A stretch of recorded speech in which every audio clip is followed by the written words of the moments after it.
আজ ৩রা মে রবিবার। দেখে নিন আজকের বাছাই করা ২০টি গুরুত্বপূর্ণ খবর। শুরুতেই হেডলাইন্স। পাল্টে গেল হুমায়ুনের মত, তৃণমূলকে সমর্থনে রাজি, দিলেন কিছু শর্ত।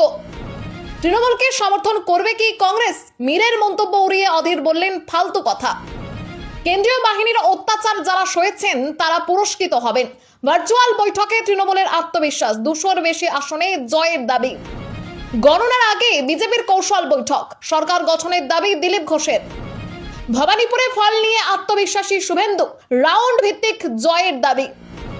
নিজেদের সমীক্ষাতেই ৭৮-এ আটকে গেছে একটা রাজনৈতিক দল, ভোট গণনার আগে বিজেপিকে খোঁচা কুণালের। এছাড়াও রয়েছে আরো বেশ কিছু খবর। বাংলা পলিটিক্সের সমস্ত খবর প্রতিদিন সকালে দেখতে সাবস্ক্রাইব করুন আমাদের বি পলিটিক্স চ্যানেলটি। আর একটা লাইক করার অনুরোধ রইল, আপনার একটা লাইক আমাদের কাজ করার উৎসাহ অনেকটাই বাড়িয়ে দেয়। এবার আসছে বিস্তারিত সংবাদে।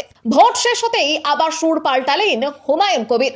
তৃণমূলের সঙ্গে সন্ধির ইঙ্গিত দিলেন শাসক শিবির থেকে বহিষ্কৃত এই নেতা। ফল প্রকাশের আগেই তিনি জানান, প্রয়োজনে তৃণমূলের সঙ্গে সরকার গঠনে থাকতে পারেন, তবে তার জন্য কিছু শর্তও রেখেছেন।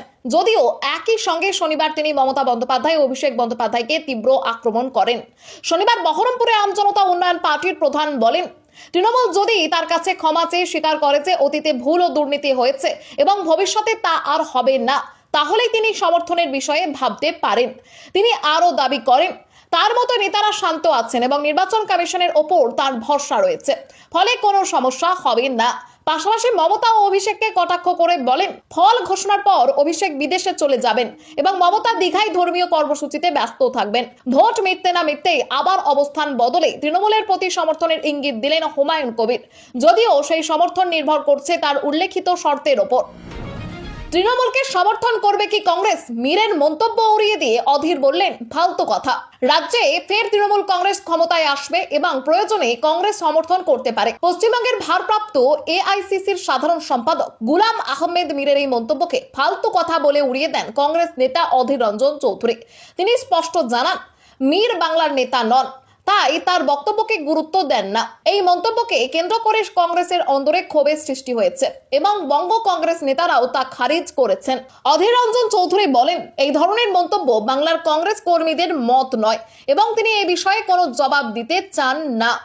পাশাপাশি তৃণমূলের বিরুদ্ধে বুথে এজেন্ট বসতে না দেওয়া, পুলিশ দিয়ে ভয় দেখানো এবং লুটপাটের অভিযোগ তোলেন তিনি। উল্লেখ্য, ৪ঠা মে বিধানসভা নির্বাচনের ফল ঘোষণার আগে মীর দাবি করেন তৃণমূলই ক্ষমতায় ফিরবে। এক্সিট পোলের উল্টো ফল হবে বলেও জানান তিনি। তার মতে, রাজ্যের মহিলাদের আর্থিক সুবিধার কারণে তৃণমূলই বেশি সমর্থন পাবে। এমনকি বিজেপি ঘরের মহিলারাও তৃণমূলকে ভোট